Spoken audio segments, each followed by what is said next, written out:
What if the greatest empire in human history did not fall because it was weak, corrupt, or doomed by fate, but because it succeeded for too long?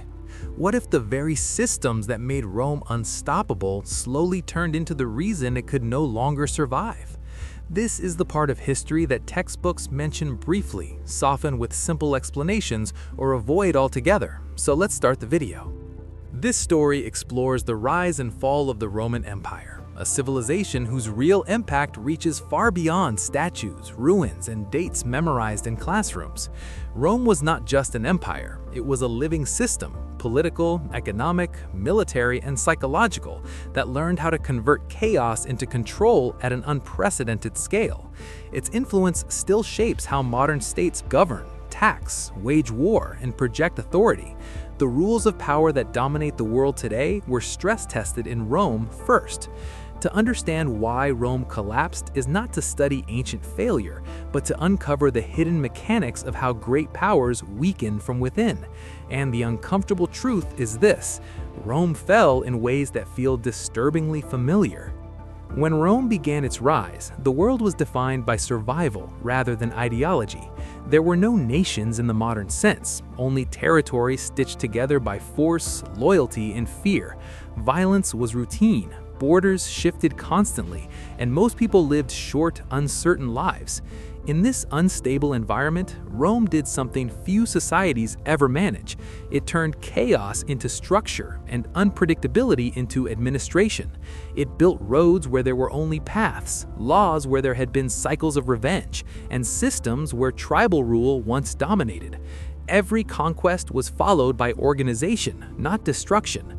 Rome did not merely defeat enemies, it absorbed them, reshaped them, and made them part of something larger. And that ability to turn survival into system is what made Rome unstoppable, until it wasn't. Most historians agree on the surface facts. Rome expanded from a small city into a republic, then into an empire spanning Europe, North Africa, and the Middle East.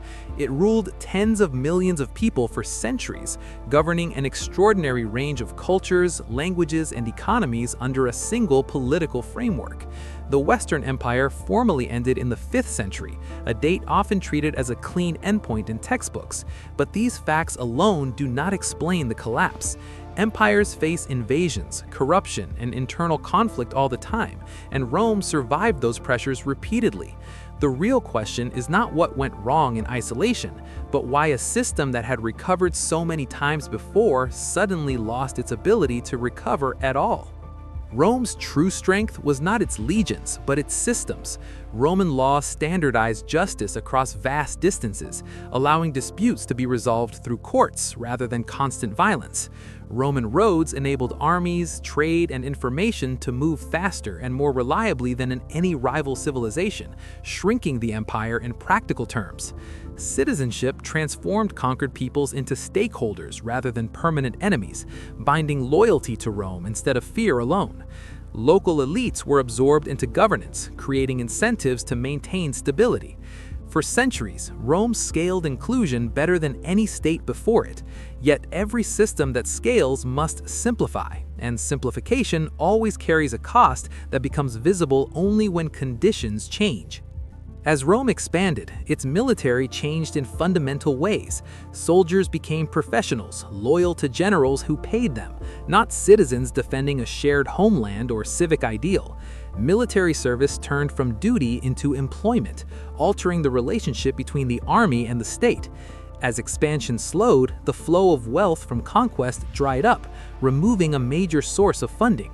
To sustain the system, taxes increased and currency was quietly debased. By the 3rd century, Roman coins contained less silver while claiming the same value. Inflation rose, purchasing power fell, and trust in the economy eroded. Economic stress spread unevenly, hitting farmers, laborers, and city populations far harder than elites, insulated by land and privilege. Political power also shifted dramatically. The Senate lost real authority, while emperors ruled increasingly by decree, sidelining collective governance in favor of centralized control. This brought short-term stability during periods of crisis, civil war, and invasion, but it came at a long-term price. Decision-making narrowed to a small circle around the emperor. Institutional debate weakened. Flexibility disappeared. Rome began solving problems through enforcement and control rather than reform and adaptation. Emergency measures introduced during instability became permanent policy. Surveillance expanded, dissent was criminalized, and loyalty mattered more than competence. These choices were rational in moments of danger, but deeply damaging when they became the empire's default operating mode. One turning point defined Rome's future more than any single invasion or rebellion.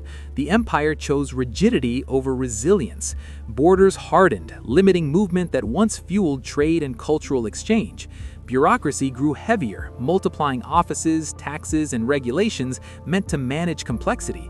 Administration expanded faster than productivity. As society became more intricate, the state responded not with innovation but with layers of control. Instead of evolving alongside its challenges, the system locked itself into place. Rome did not collapse suddenly. It exhausted itself trying to preserve a structure that could no longer adapt to the world it had created. As pressure mounted, Roman leaders faced impossible trade-offs: raise taxes and risk rebellion, or weaken the army and invite invasion; protect elite interests or feed growing urban populations dependent on state support; centralize authority to enforce unity or allow autonomy and risk fragmentation. Each solution addressed one problem while intensifying another. Short-term fixes accumulated long-term damage.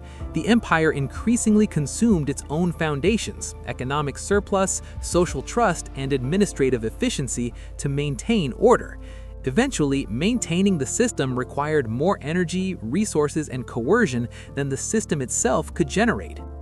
The collapse itself was remarkably quiet. There was no final dramatic battle, no universal sense of catastrophe sweeping across the population, and no single moment when people felt the world had ended. When the last Western emperor was removed in 476 AD, most people barely noticed because daily life had already adjusted to new realities.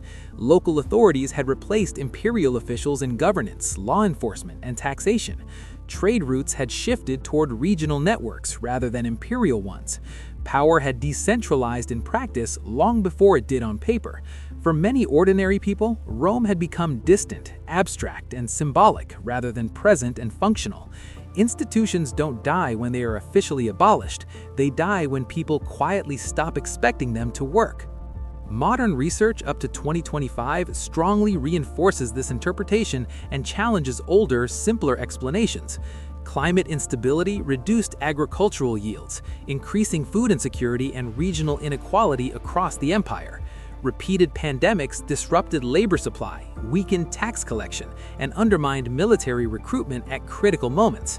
Trade networks that once spread prosperity began amplifying shocks instead of absorbing them, turning local problems into empire-wide crises. Economic and political stress cascaded across the system in interconnected ways that Roman administrators could not isolate or contain. Rome faced what modern analysts call systemic risk, where failure in one sector triggers failure in others. These were not moral failures or individual mistakes. They were structural pressures overwhelming institutions designed for a far simpler and less connected world. The deeper lesson is uncomfortable but clear.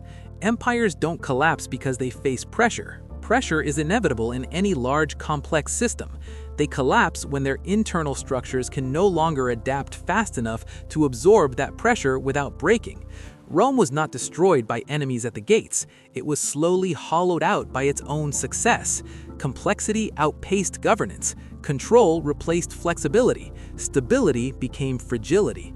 That is why Rome still matters. Its story mirrors modern power structures more closely than we like to admit.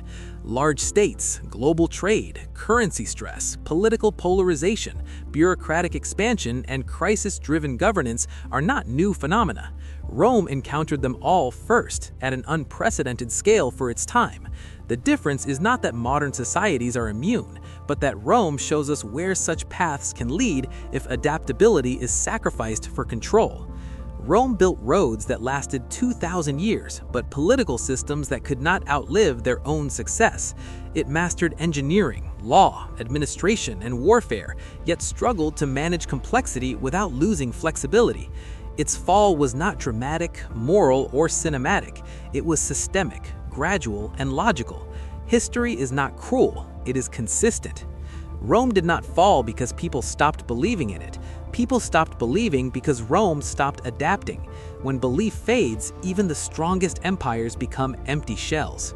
If you want to understand history beyond simple explanations, power beyond slogans, and why the past keeps repeating itself in new forms, stay curious, like and subscribe, and keep watching.